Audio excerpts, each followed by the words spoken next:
வணக்கம். இது தமிழ் குரலின் சிறப்பு நேர்காணல். இன்றைக்கு நம்மோடு இணைந்திருக்கிறவர் மரியாதைக்குரிய மூத்த பத்திரிகையாளர், அரசியல் திறனாய்வாளர் மற்றும் வழக்கறிஞர் ஐயா திருமிகு தரா ஷியாம் அவர்கள். சார் வணக்கம் சார். வணக்கம் வளவன். சார், அண்ணாமலை அவர்கள் மாற்றம் செய்யப்படுவார்களா அல்லது தொடருவாரா அப்படிங்கிற கேள்விக்கான விட இந்த 2 நாட்களில் தெரிந்துவிடும் என கிஷன் ரெட்டி வருகிறார். பலரும் என்ன சொல்றாங்க, அவருக்கான பாராட்டு விழாங்கிறதோடு நிறுத்திக்கிறாங்க. ஆனா பாஜகவினுடைய மாநில தலைமைக்கான முடிவு அப்படிங்கறத நோக்கிதான் நகரப்போகிறது, இந்த மந்த் எண்ட்ல அது வந்துரும் அப்படிங்கிற மாதிரி சொல்றாங்க. எப்படி பாக்குறீங்க சார்? அதுக்கான வாய்ப்புகள் எப்படி இருக்குங்க சார்? அண்ணாமலையை மாற்றினால் ஒரு அனுகூலம் என்னன்னா, அதிமுக பிஜேபி கூட்டணியை நோக்கி அந்த காய் நகருங்க. அண்ணாமலை இருக்கிற வரைக்கும் அதுக்கான வாய்ப்பு இல்லவே இல்லை, உறுதியாவே சொல்லலாம். அண்ணாமலையும் சாஃப்ட் டோன்ல அடக்கி வாசிக்கிறாரு. ஆரம்பத்தில் இருந்த அந்த வீராவேசம்லாம் இப்ப இல்ல, ஆப்சண்ட். அதிமுக கூட்டணி சாஃப்டா அடக்கி வாசிக்கிறாரு. ரெண்டாவது, அதிமுக கூட்டணி இல்லாம பிஜேபி பெரிய அளவுக்கு வெற்றி பெற முடியாதுங்கிற கால்குலேஷன் அநேகமா எல்லாருக்கும் தெரியும். பிஜேபி ஓட்டும் அதிமுகவுக்கு தேவை, அதுவும் எல்லாருக்கும் தெரியும். அப்படின்னா அண்ணாமலையை மாற்றினால் ஏற்படக்கூடிய விளைவுகள் ஒண்ணு, தமிழ்நாடு பிஜேபிக்கான அந்த ஒரு மெரிட் குறையுங்க. என்ன காரணம்னா, அண்ணாமலை வந்து தமிழ்நாடு பிஜேபியை ஒரு டாக்கிங் பாயிண்டா மாத்திருக்காரு. அண்ணாமலைக்கு பின் அண்ணாமலைக்கு முன்னு நம்ம பார்க்கணும்.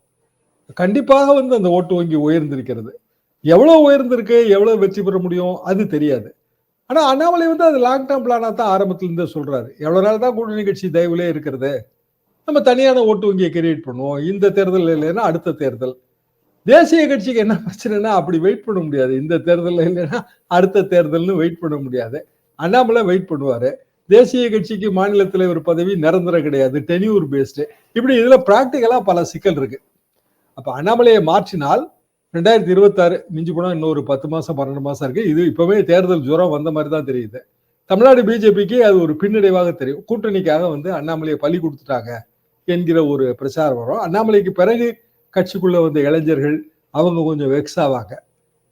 அண்ணாமலையை நீக்கிவிட்டு வேற யாரையாவது கொண்டு வந்தா தமிழ்நாடு பிஜேபிக்கு வலு சேர்க்குமா? இது எப்போதுமே தேசிய தலைமை இந்த கேள்வியை வைக்கும். வலு சேர்ப்பதுனா யாரு அப்படின்னா, ஒரு பெரிய மேஜர் கேஸ்ட்ல இருந்து வரணும், பெரிய ஜாதியில இருந்து வரணும்.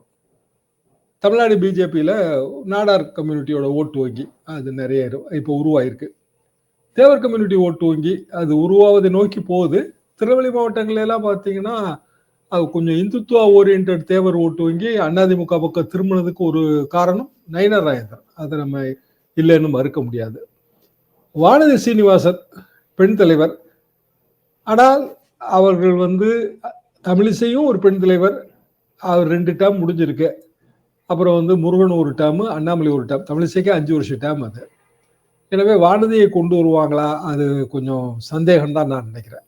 அப்ப ரேஸ் வந்து இருக்கிற தலைமையை அப்படியே கன்டினியூ பண்றது, அதான் அண்ணாமலையே தொடர்வது. அப்படி இல்லைன்னா புதிய தலைவராக நயினார் நாகேந்திரன் மாதிரியான ஒரு லீடரை கொண்டு வர்றது. நயினார் நாகேந்திரனும் அதுக்கு தயாரா இருக்கிற மாதிரி தான் தெரியுது. ஏன்னா அவர் சமீப காலமா ரொம்ப அக்ரஸிவாலாம் பேட்டி கொடுத்துட்டு இருக்காரு. எடப்பாடி பழனிசாமியுடன் கூட்டணி வைப்பதுன்னா ஒரு பேச்சுவார்த்தையிலே முடிச்சிடலாம் என்றெல்லாம் சொல்கிறார். எனவே இதுக்குள்ளதான் அந்த சாய்ஸ் இருக்கும் என்பது எனது பார்வை. இப்ப சமீபத்துல எல்லாரும் கிரெடிட்ஸ் கொடுத்தது பிஜேபிக்குள்ள மூத்த தலைவர்கள் டங்ஸ்டன் விவகாரத்துல அண்ணாமலைக்கான அந்த கிரெடென்ஷியல்ஸை கொடுத்தாங்க. ஆனா வானதி அவர்கள் அண்ணாமலையினுடைய பெயரை கான்சியஸா தவிர்த்திருக்காங்க.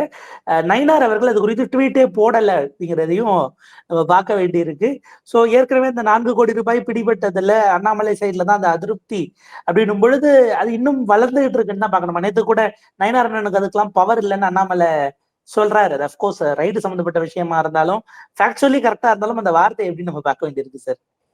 நயினார் நாகேந்திரன் பதவிக்கு வர்றதா அண்ணாமலை விரும்பல. அதாவது எந்த ஒரு தலைமையா இருந்தாலும் தலைமைக்கு ஃபாராவும் அகேன்ஸ்டாவும் 2 கோஷ்டி இருக்குங்க. பிஜேபியும் காங்கிரஸ் கட்சியும் கோஷ்டி எண்ணிக்கையில வந்து ஒண்ணுக்கு ஒண்ணு சளைச்சது கிடையாது. தமிழ்நாட்டுல ஏராளமான கோஷ்டிகள் இருக்கு.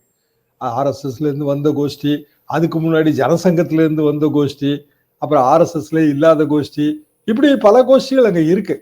ஸோ இயல்பாக அண்ணாமலைக்கு ஒரு எதிர்ப்பு இருக்கும். அவர் புதுசா வந்தவர், அதுக்கு பிறகு அக்ரெசிவ் பாலிடிக்ஸ் பண்றாரு, இதுல இயல்பான ஒரு எதிர்ப்பு இருக்கும். அப்போ நயினார் வந்தால் அட்வான்டேஜ் என்று பார்த்தால், அண்ணாமலை எந்த ஓட் பேங்கை கான்சன்ட்ரேட் பண்றாருன்னா, திருப்பியும் அந்த கோயம்புத்தூர் சைடு கொங்கு மண்டல ஓட் பேங்கை கான்சன்ட்ரேட் பண்றாரு. இப்ப நீங்க சொன்ன டங்ஸ்டன்லேயே ஏராளமான போஸ்டர் கோயம்புத்தூர் தான் ஒட்டியிருக்காங்க. கோயம்புத்தூருக்கும் டங்ஸ்டனுக்கும் உண்மையிலேயே சம்மந்தம் கிடையாது. அந்த போராட்டம் கூட கோயம்புத்தூர் வரைக்கும் போயிருக்குமான்னு எனக்கு சந்தேகம் தான். அது பேசிக்கலா அது வந்து மதுரை மாவட்டத்தை சுத்தி இருக்கிற பிரச்சனை. சுற்றுப்புற சூழல் ஆர்வலர்கள் அவங்க நம்ம அதாவது இன்டெலெக்சுவல் குரூப் அதை எடுத்து பெருசா பேசுற ஒரு விஷயத்த பார்க்கிறோம். அது போக இந்த மாதிரி மக்கள் கருத்தறியாம மக்களோட நலன்களை புறக்கணித்து அதே பாயிண்ட் வந்து பரந்தூர் விமான நிலையத்துக்கும் பொருந்தும். அதையும் நம்ம மறந்துடக்கூடாது. எந்த ஒரு வளர்ச்சி திட்டத்துக்கும் அது பொருந்தும். நாங்கெல்லாம் பெரிய அளவுக்கு ஈடுபட்ட ஸ்டெர்லைட் போராட்டமா இருந்தாலும் சரிதான், மீத்தேன் போராட்டமா இருந்தாலும் சரி, அது பொருந்தும். ஆனா மீத்தேன் போராட்டம் தஞ்சாவூர் டிஸ்ட்ரிக்ட் சுத்தி வந்து கொழுந்து விட்டு எரிந்தது. பிற மாவட்டங்களை எதிரொலிச்சதுனால இல்லை. ஒரு மாநில தலைவருக்கான டங்ஸ்டன் கிரெடிட் கொடுக்கிறது என்றால் மதுரை மாவட்டத்தில் அல்லது மதுரையை சுற்றி மேலூரை சுற்றி உள்ள பகுதிகளில் இருக்கிற சோறுட்டிகளை விட கோயம்புத்தூர் பகுதியில் இருக்கிற சோறுட்டி அண்ணாமலைக்கு ஃபாரா அதிகமா இருக்கு. இப்ப அவர் அதை கான்சன்ட்ரேட் பண்றாரு. சில ரீசன்ஸ் இருக்கலாம். அதாவது மாநில பிரிப்பு என்பதை நோக்கி தான் வந்து இந்தியா போகுது. நிறைய மாநிலங்கள் பிரிச்சதெல்லாம் நமக்கு தெரியும். கடைசியாக பிரிக்கப்பட்டது ஆந்திரா பிரிக்கப்பட்டதுக்கு ஆந்திராவில் ஒருமித்த கருத்து இருந்தான்னா கிடையாது. பிரிக்கப்பட்டு இப்ப நிறைய கலவரங்கள்லாம் ஏற்பட்டு இன்னைக்கு தெலுங்கானா ஆந்திரா 2 ஆயிடுச்சு. தமிழ்நாட்டை 2ஆ பிரிக்கணுங்கிற ஒரு எண்ணம் வந்து தேசிய தலைமைக்கு எப்போதுமே இருக்கு, குறிப்பா பிஜேபிக்கு. அப்படியான ஒரு சூழல் வரும்போது அந்த 2ஆக தமிழ்நாடு பிரிக்கப்பட்டால் அது கோயம்புத்தூரை உள்ளடக்கிய கொங்கு மண்டலத்துல ஒரு பெரிய செல்வாக்கு இருக்கு என்பது ஒரு கால்குலேஷன். நடக்குமா நடக்காதான்னு நான் சொல்லவே இல்லை. அரசியல் என்பது பல்வேறு கணக்குகளின் அடிப்படையில் போடுவதுதான். இப்ப 2029க்குள்ள கூட அது சாத்தியமாகும். அப்படின்னா இன்னொரு மாநிலத்துல நம்ம செல்வாக்கு இருக்கும் என்கிற ஒரு கணக்கு வந்து எல்லா தலைவர்களுக்கும் இருக்கு. அப்போ தென் மாவட்டங்களை உள்ளடக்கிய ஒரு மாநிலம், கொங்கு மற்றும் வட மாநிலங்களை உள்ளடக்கிய மாநிலம், இப்படியான ஒரு தமிழ்நாட்டில் ஒரு பிரிப்பு சாத்தியப்பட்டால் பிஜேபி காலத்துல பிஜேபி என்ன செய்யணும்லாம் யாராலையும் சொல்ல முடியாதுங்க. அவங்க என்ன வேணாலும் செய்வாங்க. அப்படிதான் இருக்கு நிலைமை. அதெல்லாம் கால்குலேட் பண்ணி தான் இந்த மூவ்ஸ் நகருதோங்கிறது எனக்கு ஒரு ஐயம் இருக்கு.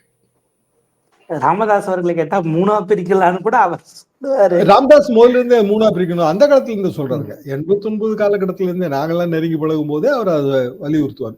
அதாவது மாவட்டங்களை பிரிக்கிற அதே ஃபார்முலா மாநிலத்தை பிரிக்கிறதும் பொருந்தும் இல்லையா? அட்மினிஸ்ட்ரேஷன் தானே. இப்போ புதிய நகராட்சிகளை உருவாக்குறோம். பேரூராட்சிகளை வந்து 3ஆம் நிலை நகராட்சிகளாக தரம் உயர்த்துறோம். அப்ப கிராமங்களை எல்லாம் அதுக்குள்ள சேர்க்கிறோம். எதிர்ப்பு இருக்கானே இருக்குல்ல. கிராமங்களை சேர்க்கும் போது பக்கத்தில் இருக்கிற ஊராட்சிகள் எதிர்க்கிறாங்க. சிம்பிள் ரீசன் என்ன? அவங்களுக்கு சில பெனிஃபிட் கிடைக்குது, அது கிடைக்காம போயிடும். அப்ப ஏதாவது ஒரு இடத்துல அதை காம்பன்சேட் பண்ணா அவங்க எதிர்ப்பு குறையும். இப்படிதான் வந்து மாநில பிரிப்பும் அப்படிதான். ஒரு மாநிலத்தை பிரிக்கிறோம், வளர்ச்சி அடையாத பகுதியா ஒரு பகுதி இருக்கு, அதுக்கு ஸ்பெஷல் பேக்கேஜ் கொடுத்தா எதிர்ப்பு அடங்கிடும், மக்கள் மத்தியில் இருக்கிற எதிர்ப்பு அடங்கிடும். இப்படியான பல கணக்குகள் எப்போதுமே இதுல இருக்கு. நீங்க பழைய மாநில பிரிப்புகள் எதை எடுத்து பார்த்தாலும் ஒருமித்த மக்கள் ஆதரவெல்லாம் அது கிடையாது. பீகாரை பிரிக்கும் போதும் சரி, உத்தரப்பிரதேசத்தை பிரிக்கும் போதும் சரி, ஒருமித்த கருத்துலாம் கிடையாது. ஆனா உத்தரப்பிரதேசத்தை பிரிச்சால இப்ப என்ன அவங்களுக்கு பெரிய அட்வான்டேஜ்? யூனிஃபார்ம் சிவில் கோடை வந்து முதல்ல அமல்படுத்துற மாநிலமா உத்தரகாண்ட் மாறிடுது. 11 பஞ்சாயத்து உள்ளாட்சிகளுங்க, 10 பஞ்சாயத்து உள்ளாட்சிகளை பிஜேபி கைப்பற்றிருக்கு. இப்போ நேற்றுக்கு முன்தினம் நடந்த தேர்தல்கள்ல என்னன்னா யூனிஃபார்ம் சிவில் கோடு அது வந்து மக்களுக்கு பிடித்திருக்கு. அப்படின்னா பழைய மாதிரி மாநில பிரிப்பே இல்லாத ஒரு காலகட்டத்தை நினைச்சு பாத்தீங்கன்னா உத்தரகாண்டை உள்ளடக்கிய பழைய மாநிலத்துல இதை அமல்படுத்தவே முடியாது. அப்ப பிஜேபி அதோட கொள்கைகள் சில கொள்கைகளை வைத்திருக்கல. அந்த கொள்கைகளுக்கான பரிசோதனை களமாக பிரிக்கப்பட்ட மாநிலங்கள் உதவுது. நம்ம தொடர்ந்து பார்க்கிற ஒரு விஷயம்தான். தெலுங்கானால கூட இன்னைக்கு அவங்க கூடுதலா எம்எல்ஏஸோட எம்பிஸ் கூட வாங்கியிருக்காங்க, கொஞ்சம் ஒர்க் பண்ணிருக்காங்க. ஆமா, கண்டிப்பாக தெலுங்கானால கூட அது சாத்தியப்பட்டிருக்கு. அப்புறம் காங்கிரஸுக்கு அட்வான்டேஜ் கிடைக்க கூடாது. இதுதான் வந்து எப்போதுமே பிஜேபி பார்க்கிற ஒரே விஷயம். இப்ப காங்கிரஸுக்கு அட்வான்டேஜ் கிடைக்க கூடாது, பிஜேபிக்கு அட்வான்டேஜ் கிடைக்கணும் என்றால் தமிழ்நாடு பாலிடிக்ஸை எப்படி கொண்டு போகலாம்? திராவிட இயக்கத்தை வீழ்த்துதல், இல்லைன்னா பெரியாருக்கு எதிராக கருத்து உருவாக்குதல், இதெல்லாம் சாத்தியம் இல்லைங்க. இங்க தமிழ்நாடுங்கிற பகுதியில சீமானோ யாரு பெரியாருக்கு எதிராக என்ன கருத்து சொன்னாலும் அந்த கருத்துக்கு சில கோணங்கள் வந்து அரசியலுக்கு பொருத்தம் இல்லாம இருக்கும். ஏன்னா பெரியார் வாக்கரசியலுக்கு வரல. அப்ப அவர் ஓட்டு கேட்காதனால அவருக்கு கிடைச்ச அட்வான்டேஜ் என்ன? அவரோட கொள்கைகளை அடிச்சு சொல்ல முடியுது. நீங்க ஏத்துக்குன்னா ஏத்துங்க, ஏத்துக்காட்டா போங்க, அதை பத்தி எனக்கு ஒண்ணுல, இது என்னோட கொள்கை. இதுதான் அவரோட பாணி எப்போதுமே. தமிழ் காட்டு மிராண்டி மொழி பெரியார் சொன்னார், ஆமா சொன்னார். தமிழை வந்து அது இழிவுபடுத்துவதற்காக சொன்னாரா? அப்படி இல்லை. அவர் என்ன சொல்றாருன்னா அறிவியல் தமிழே இல்ல, வெறும் தமிழ்னு நீங்க பண்டைய பெருமையை பேசிட்டு இருந்த என்ன பயன்? இப்ப இரும்பின் தொன்மை இதை பற்றி பேசி என்ன பயன்? நீங்க எப்படி முன்னேற்ற போறீங்க? இப்படியான ஒரு கேள்வியை தான் பெரியார் எப்போதுமே வைக்கிறார். இப்ப பெரியார எதற்காக நம்ம மதிப்பீடு செய்யறோம்? அவரோட கடவுள் மறுப்பு கொள்கைக்கா? பெரியார் காலத்திலேயே 99% எல்லாரும் வழிபாட்டு தலங்களுக்கு போயிட்டு தாங்க இருந்தாங்க. பெரியாரை ஆதரிக்கிற பிற மதத்தினர் வழிபாட்டு தலங்களுக்கு போகாம இருந்தாங்களா? பெரியார் அதை பத்தி கவலைப்பட்டாருன்னா அவரும் அதை பத்தி கவலைப்படல. அது அவர் கொள்கை. ஏன் அவர் எதிர்க்கிறாரு? ஜாதி பிரிவினை எதுக்குறாரு, மூட நம்பிக்கை எதுக்குறாரு. அப்ப இதெல்லாம் கற்பிக்கிறது எது? கடவுள், மதம். அதை நான் எதுக்குறேன். இப்படியான ஒன்றன் பின் ஒன்று தொடர்ச்சியாக வருகிற ஒரு பெரியாரிசம்ங்கிறது அதுதான். அப்ப சீமான் திடீர்னு ஒரு குறிப்பிட்ட ஆஸ்பெக்டை மட்டும் எடுத்துட்டு அவர் விமர்சனம் பண்ணும்போது அதற்கான உரைகள்லாம் ஈரோடு கிழக்கு இடைத்தேர்தல் வந்துடும். ஈரோடு கிழக்கு இடைத்தேர்தலில் அவர் குறைந்தபட்சம் கட்டுத்தொகை வாங்கணும். ஏன்னா போன தேர்தலில் 2024 கால்குலேஷன் படி பார்த்தா கிட்டத்தட்ட 8% நாம் தமிழர். அப்புறம் தமிழ் மாநில காங்கிரஸ் ஒரு 8%. ஆக 16% ஓட்டு அங்க இருக்கிறதா அர்த்தம். வலதுசாரி ஆதரவாளர் ஓட்டு 16 இருக்கு. 16.6 வேணும் டெபாசிட் வாங்குறதுக்கு. அப்ப அவர் கட்டுத்தொகையாவது வாங்கினா தான் இந்த 2 ஓட்டு வங்கி சேர்ந்து இருக்குன்னு நம்ம பொருள் கொள்ள முடியும். அப்படி கட்டுத்தொகை வாங்காம போனாரு அப்படின்னா சீமான் எடுத்து வைக்கிற வாதங்களுக்கு பின்னடைவு ஏற்படும். அப்ப சீமானை யாரு பரிசோதனை எலியாக பயன்படுத்துகிறார்கள்? அதை யோசிச்சு பாருங்க. எப்படி அவர் எப்படி பரிசோதனை எலியா மாறினாரு? அரசியல் பரிசோதனையில பிஜேபி ஒரு கருத்தை தொடர்ந்து சொல்லுது, பெரியார் எதிர்ப்பாளர்கள் ஒரு கருத்தை தொடர்ந்து சொல்றாங்க. இன்னைக்கு இல்லை, எல்லா காலத்திலயும் அவங்க அதை சொல்லிட்டு இருக்காங்க. அதுக்கான ஆதரவு என்பது தமிழ்நாட்டில் ரொம்ப லிமிட்டட். அப்ப திடீர்னு அந்த பேண்ட் வேகன்ல சீமான் வராரு. சீமான் அது பிரபாகரனோட ஈக்குவேட் பண்ணி சொல்லும் போது பெரிய அளவுக்கு அது புண்படுத்துது. என்னன்னா விடுதலை புலிகள் அலுவலகத்துல பெரியார் படம் எப்போதுமே உண்டுங்க. இன்னும் சொல்ல போனால் விடுதலை புலிகளோட பயிற்சியில அவங்க அரசியல் பயிற்சி எப்படி கொடுப்பாங்கன்னா பலரும் பேச போயிருக்கிறோம். இன்னைக்கு இருக்கிற மூத்த பத்திரிகையாளர்கள் பலரும் அதுல பேச போயிருப்போம். மார்க்சிசம், பெரியாரிசம் ரெண்டை பத்தியும் பேசணுங்க. அதுக்கு தகுந்த மாதிரி அவங்க ஆட்களை கூடுவாங்க. மார்க்சிசத்தை பத்தி பேசுறது கூடுவாங்க, பெரியாரிசத்தை பத்தி பேசுறது கூடுவாங்க. அப்போ பிரபாகரன் பெரியாரை எதிர்த்தார் அப்படின்னு இவர் சொல்லும் போது அது சுத்தமா நம்ப தகுந்ததா இல்லை. ஏன்னா அன்றைய காலகட்டத்துல பிரபாகரனோட பழகியவர்கள், பேட்டி எடுத்தவங்க எவ்வளவு பேர் இருக்கும். நானே பிரபாகரன் கதை 27 வாரம் எழுதியிருக்கிறேன். இப்படி பலரும் இருக்கிறவங்க. அப்ப சீமானோட எல்லா விதமான வாதங்களும் அதுல அடிபடுது. அதை அவர் புரிச்சுக்கிறாருன்னு தெரியல. இன்னைக்கு டைம்ஸ் ஆஃப் இந்தியால எடிட்டோரியல் அவரு சீஃப் எடிட்டர் திங்களம் எழுதுவாரு. அதுல அவர் என்ன சொல்றாரு அப்படின்னா, இது ஒரு நார்சிஸ்ட் பாலிடிக்ஸ், ஐடியாலஜிக்கல் பாலிடிக்ஸ் வேற, அதாவது சுயமோக அரசியல் அப்படின்றாரு. தமிழ்ல சொன்னா சுயமோகம்னா என்ன? நம்ம எப்பவுமே விளம்பர ரீதியா முன்னிலையில இருக்கணும், நம்மளை பத்தி எல்லாரும் பேசணும், நம்ம பேர் பேப்பர்ல அடிபட்டுக்கிட்டே இருக்கணும், நம்ம பேர் டிவியில வந்துகிட்டே இருக்கணும். இப்படியான ஒரு சுயமோக அரசியல் பண்ணும்போது இவங்களுக்கு கொள்கைகளே கிடையாது. அன்றைய தேதிக்கு எதெல்லாம் பரபரப்பா இருக்கும்னு நினைக்கிறாங்களோ அதை எடுத்து சொல்லிட்டே போறாங்க.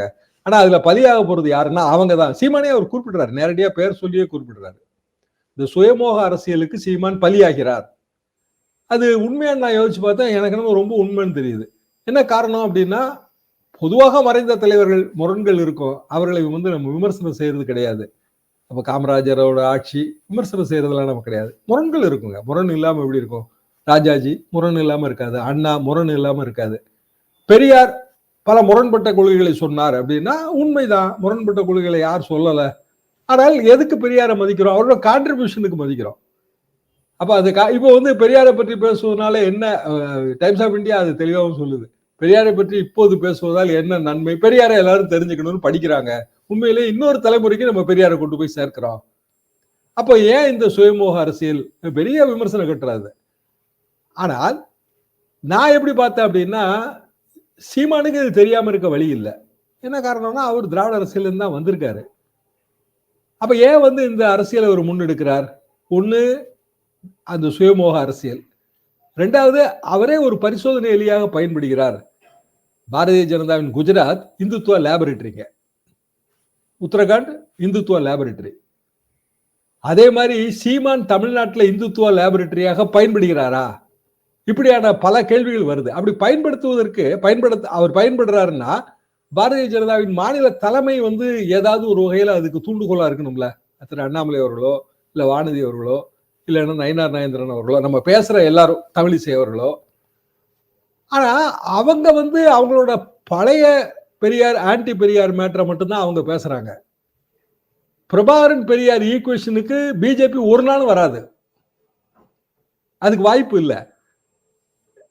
அப்படியான ஒரு சூழ்நிலையில சீமானை யூஸ் அண்ட் த்ரோவாக பிஜேபி இந்த இந்துத்துவா பரிசோதனையில் பயன்படுத்துகிறதோ, ஆன்டி பெரியார் பரிசோதனையில பயன்படுத்துதோ.